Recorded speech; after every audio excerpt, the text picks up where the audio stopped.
مسلمانان دا په خپل منځ کې متفرقه او ډلې ډلې کیږي نو د یو بل نه جدا کیږي نو. پیغمبر علیه الصلاۃ والسلام فرمایي المؤمن للمؤمن کالبنیان. نبی علیه السلام فرمایي یو مسلمان د بل مسلمان لپاره په شان د یو عمارت دی، د یو بلډینګ دی، د یوې آبادۍ دی. نبی علیه الصلاۃ والسلام فرمایي څنګه چې آبادي یوه حصه بلې حصې په ځان پسې مضبوطه کړي، یوې حصې بلې حصه مضبوطه کړي، بلې حصه مضبوطه کړي.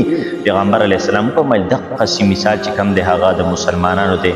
او پیغمبر علیه السلام د خپل لاس دا ګوتې عزتمند په یو بل کې ورکړې دننه، او په دې عمل سره دا وښودله چې مسلمانانو ته داسې یو ځای اوسېدل پکار دي او په خپل منځ کې چې کوم دی هغه بې اتفاقیانې ختمول پکار دي. دا به چې کوم دی ستاسو د طاقت لویه ذریعه جوړه شي. پیغمبر علیه الصلاۃ والسلام فرمایل تاسو د یو بل له ځان لپاره چې کوم دی په شان د آبادۍ دی. تاسو به ډلې ډلې کېږئ نو، جدا جدا کېږئ به نو، حسدونه او بغضونه به چې کوم دی دا په خپلو سینو کې نه پیدا کوئ. مسلمان نه چې کوم دی یو موټی کېدل پکار دی عزتمندو. نن چې مسلمان کمزوری شوی دی، موږ ته خپل دین کمزوری ښکاره شوی دی، اصل وجه هم دغه چې موږ مسلمان چې کوم دی نن هغه ډلې ډلې شوی. او حضرت ابو هريره رضی الله تعالی عنہ روایت کوي چې رسول الله صلی الله علیه وسلم ارشاد فرمایو چا چې یو ښځه د خپل خاوند خلاف کړي یا یو غلام د خپل مالک خلاف کو، نبی علیه الصلاۃ والسلام فرمایي دا زمونږ نه دی. دا چې ته ښځه راواخلې او د خاوند خلاف یې کې، غلام راواخلې او د مالک خلاف یې کې، پیغمبر علیه السلام ویل دا انسان چې کوم دی دا زما د امت په نه دی.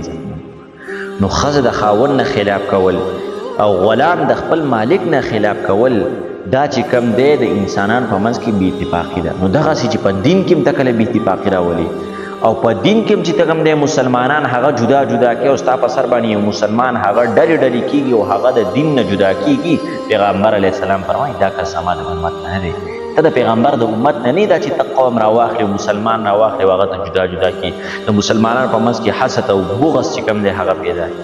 ځکه حضرت زبیر بن عوام رضی الله تعالی عنہ فرمایي دا روایت کوي چې نبی علیه الصلاۃ والسلام ارشاد فرمایي چې ستاسو نه وړاندې امتونو کې یوه بیماري وه چې په تاسو کې راننوتلې ده او په تاسو کې دردننه شوه. پیغمبر علیه السلام وفرمایله هغه بیماري دا ده چې هغه حسد او بغض دی. نبی علیه الصلاۃ والسلام وفرمایي چې دا حسد او بغض دا خرونکی دی. او بیا پیغمبر علیه السلام وویل زه دا نه وایم چې دا خرونکی یختوره دی، بلکې دا ختمونکی ستاسو دین لري. چې دا حسد او بغض به چې کوم دی ستاسو په منځ کې بې اتفاقیانې راولي دي. حسد او د بغض په وجه باندې کوم دی پیغمبر علیه السلام ویل ستاسو اخلاق به چې کوم دی هغه به دا عمل تباه کړي چې ستاسو په منځ کې به دننه حسدونه او بغضونه پیدا شي او دین به چې کوم دی ستاسو په سر باندې هغه کمزوری شي.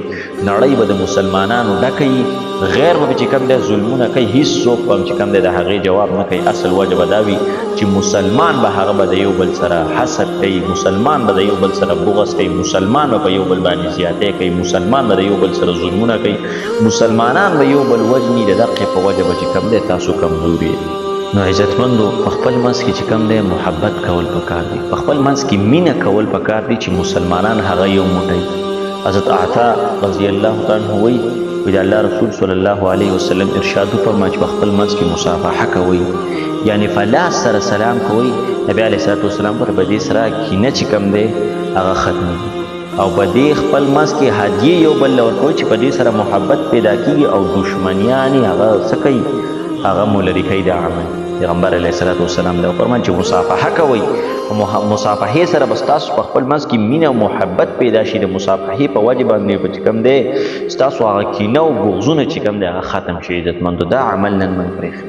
نن موږ اول سلام نه کوو او که سلام کوو نن سبا سلام چې کوم دی هغه سترګو ته رارسېدلی دی چې مسلمان یا سر وخوځوي یا سترګې وخوځوي. دغه سلام ولې موږ دین ته شا راړی له پیغمبر څه وایي؟ پیغمبر وایي مصافحه کوئ. په مصافحه کې په وجه باندې ستاسو په منځ کې محبت پیدا کېږي، د مصافحې په وجه باندې ستاسو په منځ کې مینه پیدا کېږي، د مصافحې په وجه باندې ستاسو په منځ کې هغه کینه او بغضونه چې کوم دی هغه ختم کېږي. پیغمبر علیه السلام فرمایي عزتمندو نبی علیه الصلاۃ والسلام وایي تاسو سلام عام کې په خپل منځ کې سلام کوئ چې ستاسو هغه مینه محبت چې کوم دی په خپل منځ کې قایم او دایم.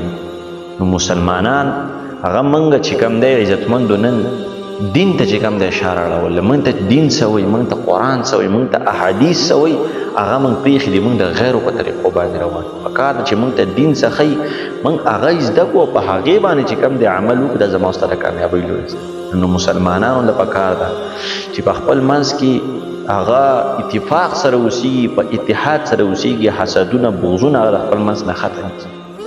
ډلې ډلې چې کوم دی هغه د یو بل د منځ نه ختمې کړي چې دا پلانې پارټۍ والا دی، دا پلانې مسلک والا دی، دا پلانې مسلک والا نه دی، دا غیر مقلد دی، دا مقلد دی، دا دی.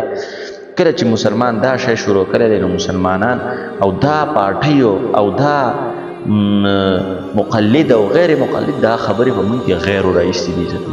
دا مسلې مخکې وي خو دومره مسلمانان نو بې اتفاقه شوي، نن چې څومره بې اتفاقه دي او نن چې څومره کمزوري شوي دي عزتمندو. خو یو خبره یاد ساتئ چې پیغمبر علیه السلام ګوره په حدیث کې فرمایي، دا فرمایي چې چا خپله ښځه د خاوند خلاف، مالک د غلام خلاف کو، پیغمبر علیه السلام فرمایي دا زمونږ نه دی.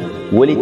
مسلمانان په منځ کې بې اتفاقي راوستل. دغسې چې ته په دین کې بې اتفاقي راولې، که ته یو مولا یو عالم یا یو مبلغ یا یو عامی، که هر صحیح خو چې ته په دین کې چې کوم دی خلک جدا کړو، په جماعت کې چې کوم دی شور او غوبل شروع کړو، جماعت خلک دی جدا کړو، د کلي اتفاق دی ختم کړو، د کور اتفاق دی ختم کړو، د یو بل تنظیم اتفاق دی ختم کړو. نبی علیه السلام فرمایي چې دا ختمونکی دا انسان چې کوم دی پیغمبر علیه السلام وایي دا زما د امت نه دی، دا سړی زما د امت نه چې کوم دی هغه بهر دی. ولې؟ نو مسلمانان په منځ کې بې اتفاقي راولي. نو د بې اتفاقۍ نه ځان وساتئ چې څومره هم درنه کېږي د مسلمانانو په منځ کې اتفاق او اتحاد سره اوسئ. الله سبحانه وتعالی دې عمل کولو توفیق راکړي. واخر دعوانا ان الحمد لله رب العالمین.